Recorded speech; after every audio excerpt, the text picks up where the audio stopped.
UKLO 1 year masters. No IELTS required up to 5 years visa. High visa success rate.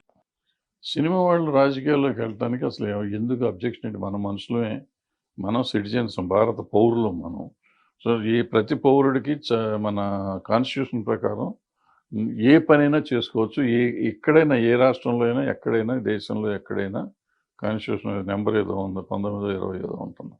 దాని ప్రకారం నేను ఏ పనైనా ఎక్కడైనా చేయొచ్చు చట్టబద్ధంగా.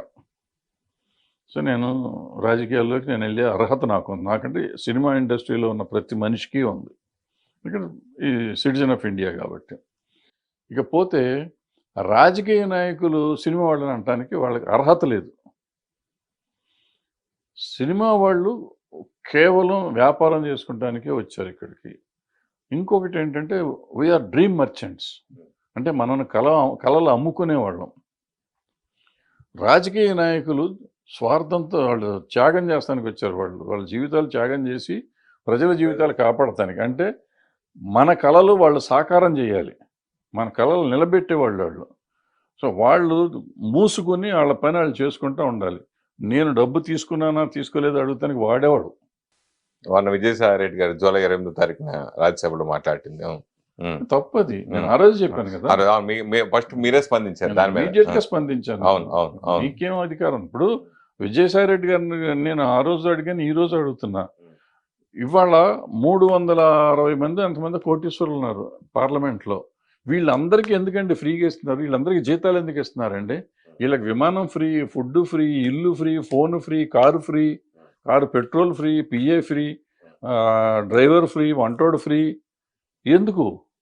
ఎవరి సొమ్ము ఇది? ఇది కాక ఎంపీలు యాడ్లని ఇస్తే వాళ్ళు ఇష్టం వచ్చినట్టు ఎవరికి పడితే వాడికి ఇచ్చుకోవచ్చు. వీళ్ళందరూ కోటీశ్వరులు.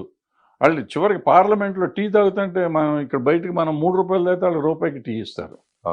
వాళ్ళు అంత అడుక్కుంటున్నారా? వాళ్ళ అది తగ్గించమని అడిగారు వీళ్ళు.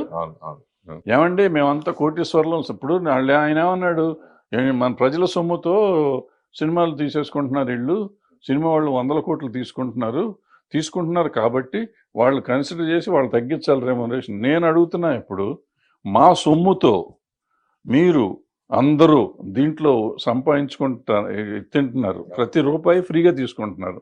ఈ ఫ్రీలు తీసేయండి, జీతం తీసుకోండి. జీతాన్ని వద్దంట్లో అప్పుడు ఇంకా ఎక్కువ తీసుకుంటారు. లంచాలు అప్పుడు లంచాలు ఎట్టగా తీసుకుంటున్నారు? లంచాలు మానుతున్నారా ఏంటి వీళ్ళు?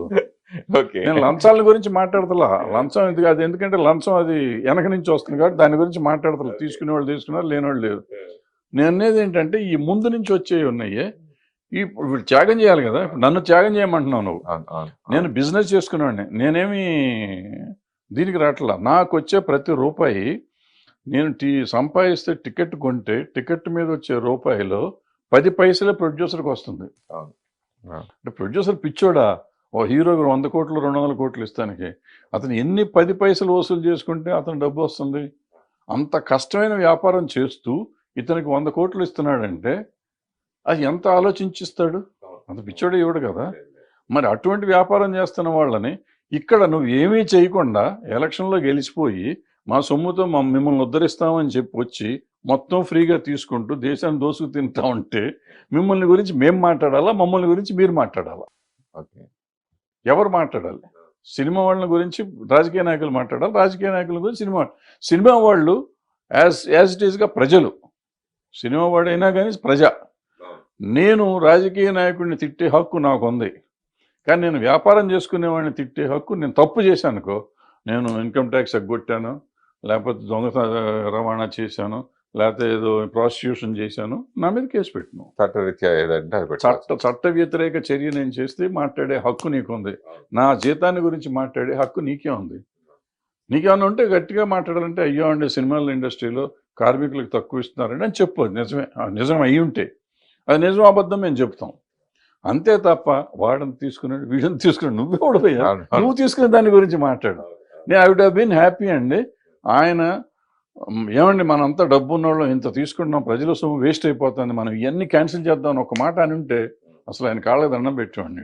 అంటే ఆయన విజయసాయి రెడ్డి అలా మాట్లాడినప్పుడు మీలాంటి వాళ్ళు ఆరా కొర మాట్లాడారు. ఇంకో ఒకసారి ఆ ఫంక్షన్ లో చిరంజీవి గారు మాట్లాడేటప్పటికి వరుసగా మీద పడిపోయారు పొలిటికల్ అందరూ కూడా, పకోడీ గాళ్ళు అని ఇట్లా రకరకాలుగా కామెంట్ చేయటం. ఎందుకు పరిశ్రమ నుంచి ఎవరు స్పందించలేకపోయారు మనకి సరిగ్గా? సిగ్గులేదు, మనకి సిగ్గులేదు. చివరికి చిరంజీవి గారు చెప్పారు, చిరంజీవి గారికి హ్యాట్స్ ఆఫ్. ఎందుకంటే ఇంతకాలానికి ఆయన ధైర్యం చేసి చెప్పాడు, అది ఆయన మాట్లాడు మామూలుగా ఎప్పుడు మాట్లాడలేదు, ఎప్పుడు ఆయన ఎప్పుడు మాట్లాడాడు ఫస్ట్ టైం మాట్లాడాడు. మరి ఆయన సపోర్ట్ గా ఎవరు నిలబడ్డారు, ఎవరు మాట్లాడారు అసలు? నేను ఆయనకి పర్సనల్ గా చెప్పా, ఏమంటే మీకు ఎవరు రారు, ఆయన సీఎం దగ్గరికి వెళ్ళినప్పుడు చెప్పి ఎవరు రారు, మీరు ఇంట్లో ఇన్వాల్వ్ అవుద్దని ఆయనకి చెప్పాను. ఆయన కోపం వచ్చింది. సీఎం దగ్గరికి వెళ్ళి వీళ్ళందరిని తీసుకుని ఆ రోజే చెప్పా, మీరు ఇందులో ఏలు పెట్టొద్దు, ఇది ఇదేంటి తేనె తుట్టిది, మిమ్మల్ని కరుస్తే తప్ప ఎవరు రారు మీ దగ్గరికి అని చెప్పాను ఆయనకి. అడగండి మీరు, నేను చెప్పానో లేదు అడగండి. ఓకే ఓకే ఓకే చెప్పాను, ఆయన చెప్పారు రారు, ఎందుకు వస్తారు వాళ్ళు, వాళ్ళ అవసరానికి చిరంజీవి గారిని వాడుకుంటారు, మామూలుగా కాదు అసలు. వాళ్ళు వాడుకుంటారు. ఈయన అమాయకుడు పడిపోతూ ఉంటాడు, చెప్పానండి. ఆయన నాకు నా బాధ్యతగా నేను చెప్పాను, నాకు సంబంధం లేదు ఇక మనకేం, మన ఇంట్లో మనిషి కాదు, కట్టేసి వెళ్తానికి వీల్లేదు అనలేం కదా.